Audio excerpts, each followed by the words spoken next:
காவேரி வந்து வெண்ணிலா கிட்டே வந்து டீல் பேசுகிறாங்க. இங்கே பாரு வெண்ணிலா, நீ என் கூட வந்து ஏன்னா உனக்கு நான் விஜய் கல்யாணம் பண்ணி வைப்பேன்றாங்க. அவள் சொல்கிறதெல்லாம் கேட்காத, அவள்லாம் அப்படியே பண்ணவே மாட்டா, உன்னை குழப்ப பார்க்குறா அப்படின்னு வெண்ணிலா வந்து யோசிக்கிறாங்க. இங்கே பாரு வெண்ணிலா, நீ வந்து என்ன தான் வந்து விஜயை உள்ள தள்ளினாலும் சரி, அதுக்கப்புறம் விஜய் உன்னை திரும்பி கூட பார்க்க மாட்டார். அது உனக்கு நல்லாவே தெரியும். ஏன்னா நீ பண்ண வேலை அப்படி. அதுக்கப்புறமா விஜய் கண்டிப்பாக வெளியே வந்துடுவார். ஆனால் உன்னை திரும்பி பார்க்க மாட்டார், உன்னை டோட்டலாக வெறுத்துருவார்.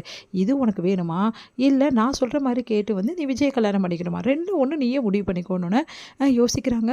உடனே வந்து மாமா அது வந்து அப்படின்னு சொல்லிட்டு சொன்னோன்னே உடனே மாமாவில் வேணாமா வேணாமா, அந்த பொண்ணு ஏதோ குழப்ப பார்க்குதுமா, வேணாமா அப்படின்றாரு. உன்னை இங்கேருந்து கண்ணை காட்டுறாரு. சொன்னால் கேளு அப்படின்னு சொல்லிட்டு பசுபதி, நான் சொல்கிறது கேளுமா அப்படின்றாங்க. நீங்கள் அமைதியாக இருங்க மாமா, என்னால் முடியாது விஜய் இல்லாமல். உங்களுக்கு தெரியும் இவ்வளோ போராட்டமும் நடத்துறது விஜய்க்காக தான். விஜய் இல்லாமல் இருக்க சொல்கிறீங்களா? காலம் ஃபுல்லாக விஜய் என்னை விருத்துட்டாருன்னா அதனால் தாங்கவே முடியாது அப்படின்றாங்க. இப்போ என்ன உன் கூட நான் வரணும், அவ்வளோதான் நான் வரேன் அப்படின்னு சொல்லிட்டு வெளில வராங்க. இங்கே வந்து தனியாக வந்து கூப்பிட்டு வந்து பேசிகிட்டு இருக்காங்க காவேரி வந்து தொடர்ந்து சொல்லிட்டு இருக்காங்க. நீ நம்புறியா வெண்ணிலா, விஜய் இந்த மாதிரிலாம் பண்ணியிருப்பாருன்னு சொல்லிட்டு? உங்கள் அப்பா அம்மாவை இந்த உலகத்தை விட்டு அமிச்சது விஜய் தானா? உனக்கு அது நம்பிக்கை இருக்கா? உன்னை எப்படிலாம் விஜய் பார்த்துக்கிட்டாரு, உன்னை கூட்டின்னு வந்து அந்தளவு ட்ரீட்மெண்ட் கொடுத்து உன்னை குணப்படுத்தினாரு. பொண்டாட்டி நான் இருந்தேன் ஆனால் இருந்தாலும் ஒன்றை தான் அவ்வளோ அளவு கவனித்து உன்னை குணப்படுத்தணுன்றது அவர் நோக்கமாக இருந்தது. ஆனால் இப்போ அவர் ஒன்றை வந்து கல்யாணம் பண்ணிக்க முடியாதுன்ற சொல்கிறது ரீசன் என்ன? ஏன்னா அவருக்கு என்ன விரும்புகிறாரு, அதனால தானே இவ்வளவும் நடந்து கூட நீ வந்து இந்த மாதிரி பண்ணிகிட்ருக்கியே. உனக்கு நம்பிக்கை இருக்கா விஜய் வந்து எப்படியாவது உங்கள் அப்பா அம்மா வந்து அவர் தான் வந்து இந்த மாதிரி வந்து பண்ணியிருப்பாருன்னு சொல்லிட்டு அப்படின்னோடனே நான் எப்படி நம்புவேன்? விஜய் எப்படி அப்படி பண்ணுவார்? என்னையோ என் அப்பா அம்மாவோ விஜய் எதுவுமே பண்ணுறதுக்கு சான்ஸே கிடையாது. ஏன்னா விஜய் அந்த அளவு என்னை நேசித்தார். ஒரு நேசித்த பொண்ணை எப்படி அவர் பண்ணுவார்? அவர் கண்டிப்பாக இதெல்லாம் பண்ணவே பண்ணலை. இதெல்லாம் ஏன் நாங்கள் சொன்னோன்னா காரணம் இருக்குது. ஏன்னா விஜய் வந்து ஒன்றை விட்டுட்டு வந்து என்ன கல்யாணம் பண்ணிக்கணும், அதுக்கு இதை நாங்கள் ஒரு பெரிய விஷயமா எடுத்துக்கிட்டோம். இப்போ கூட விஜய் வந்து என்ன கல்யாணம் பண்ணிக்கிறேன்னு சொன்னார்னா அடுத்த நிமிஷமே அவர் மேலே இந்த கேஸை வந்து வாபஸ் வாங்கிறதுக்கு எல்லா ஏற்பாடும் நாங்கள் பண்ணிவிடுவோம் அப்படின்னு சொல்கிறாங்க. அப்போது இதுதான் உண்மையா? ஆமாம் இதுதான் உண்மை. இங்கே பார், இப்போ கூட விஜய் வந்து உன்னை கல்யாணம் பண்ணிக்கிறேன் அப்படின்னு சொல்லட்டும், அடுத்த நிமிஷமே விஜய் நான் வெளியே எடுக்கிறேன், நீ சொல்ல வைக்க முடியுமா அப்படின்னு சொல்லி கேட்கணுன்னா சொல்ல வச்சிடலாம் வேணிலா, ஒன்றும் ப்ராப்ளம் இல்லை, வரியா அப்படின்னு சொல்லிட்டு கூட்டின்னு போகிறாங்க.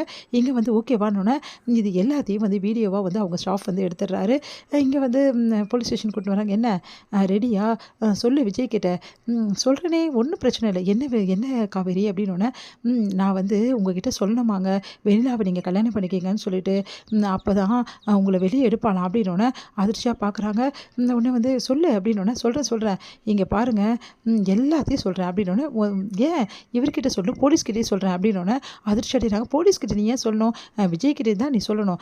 இல்லைங்க, நான் போலீஸ்கிட்ட ஒரு விஷயங்கள் சொல்ல வேண்டியது இருக்குது, அதை சொல்லிட்டு சொல்கிறேன் அப்படின்னோடனே அதிர்ச்சி அடைகிறாங்க. வெண்ணிலா எல்லாருமே வந்துடுறாங்க.